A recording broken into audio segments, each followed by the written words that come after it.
কোরিয়ার ১২০টি মিসাইল দিয়েই কি এবার ইউক্রেনকে ধ্বংস করতে চলেছে রাশিয়া? হঠাৎ করেই কোন মডেলের ক্ষেপণাস্ত্র দীর্ঘদিনের বন্ধু রাশিয়াকে দিচ্ছে কিম জং উনের দেশটি?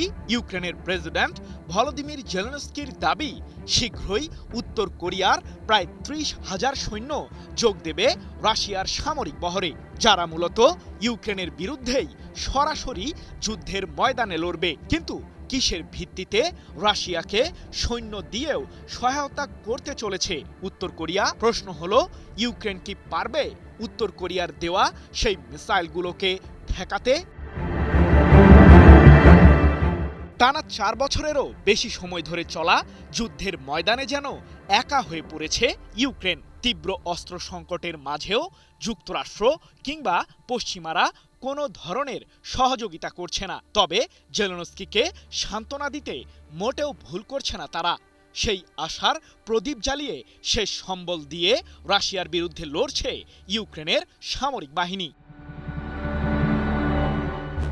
সম্প্রতি ৩৫টি মিসাইল ব্যবহার করে ইউক্রেনের রাজধানী কিয়েভে হামলা চালায় রাশিয়া, যেগুলোর বেশিরভাগকেই প্রতিহত করতে ব্যর্থ হয় জেলেনস্কির বাহিনী। এ প্রসঙ্গে কিছুটা দুঃখের সুরেই ইউক্রেনের প্রেসিডেন্ট বলেছেন, রাশিয়ার ছোড়া সেই মিসাইলগুলোর মাঝে মাত্র একটিকে প্রতিহত করতে পেরেছে কিয়েভ। এয়ার ডিফেন্স সিস্টেমের পর্যাপ্ত মজুদ না থাকায় এমন পরিস্থিতির মুখোমুখি হতে হচ্ছে। তবে জেলেনস্কির দুঃখের এই সীমা যেন এখানেই শেষ হয়নি।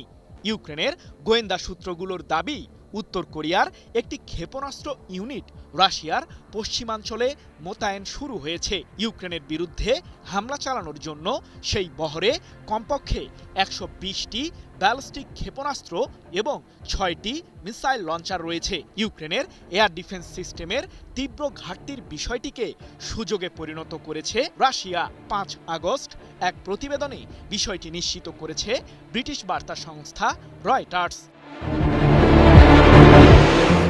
জানা গেছে, রাশিয়ার সামরিক শক্তি বৃদ্ধি করতেই এমন পদক্ষেপ নেওয়া শুরু করেছে উত্তর কোরিয়া। এরই মাঝে পিয়ংইয়ং থেকে KN-23 ও 24 মডেলের ৪০টি ক্ষেপণাস্ত্রের নতুন চালান পৌঁছেছে মস্কোতে। ২০২২ সালের ফেব্রুয়ারিতে ইউক্রেনের বিরুদ্ধে রাশিয়ার পূর্ণাঙ্গ যুদ্ধ শুরু হওয়ার পর থেকেই মস্কোর ঘনিষ্ঠ মিত্রে পরিণত হয়েছে পিয়ংইয়ং। তারই অংশ হিসেবে ২০২৪ সালে উত্তর কোরিয়া ও রাশিয়া একটি পারস্পরিক প্রতিরক্ষা চুক্তিও করেছে, যার মাধ্যমেই মূলত মস্কোকে সহযোগিতা করছে পিয়ংইয়ং, এমনটাই দাবি বিশ্লেষকদের।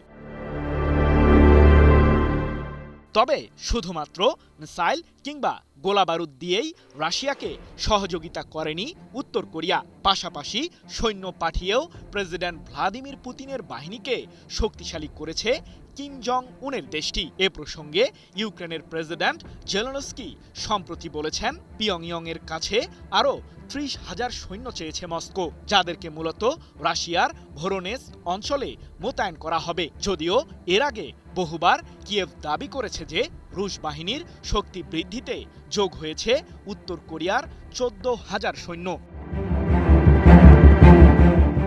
এখন প্রশ্ন হলো, রাশিয়ার কাছে কি এবারই প্রথম মিসাইল পাঠাচ্ছে উত্তর কোরিয়া?